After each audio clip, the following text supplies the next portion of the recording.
T. Hey. Thanks so much for joining us and, always being willing to help us out with questions that we receive as far as, loans and different things that people can do. And one of the things I wanted to ask you about is because we're kind of moving from a stage where people would just make an offer and they didn't have to provide anything from a lender. And then it became they're pre-qualified, and now we're at the point of being pre-approved. So can you just kind of tell us what is pre-approval versus pre-qualified? Okay, sure thing. So I'm going to start by saying, I personally don't do pre-qualifications. I only do pre-approvals. It's my underwriting background that I want to make sure that we do the best job for you up front.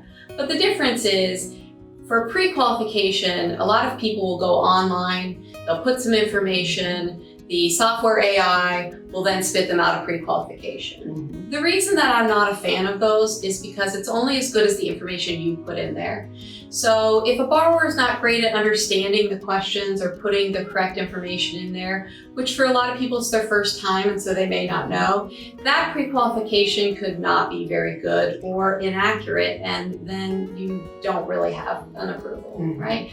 With a pre-approval, the difference is you're filling out an application, but we're coming in behind you, looking at it, usually talking to you to make sure all the information is right, and asking you for a few documents to support that information that you put in there to make sure. In some cases, people will put their income in there, but the income we're allowed to use as lenders is actually a little higher. So you could be putting in low income where we could use more to help you qualify for more. So it's really important to me to do a pre-approval to help the customer out to get the best results. And that's for that reason I only do pre-approvals. Okay, so is a pre-approval just the lender looking at it, or does it go to a little bit of an underwriting, or how?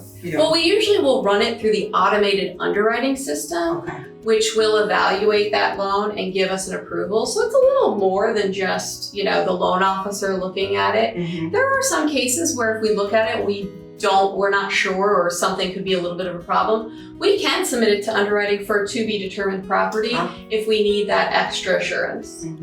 Okay, awesome. So I hope you guys have picked up some tidbits about pre-approval versus pre-qualified, and what's a real pre-approval, is going a little bit farther than what it is, as far as just some surface information is concerned. And as usual, you gotta have a plan.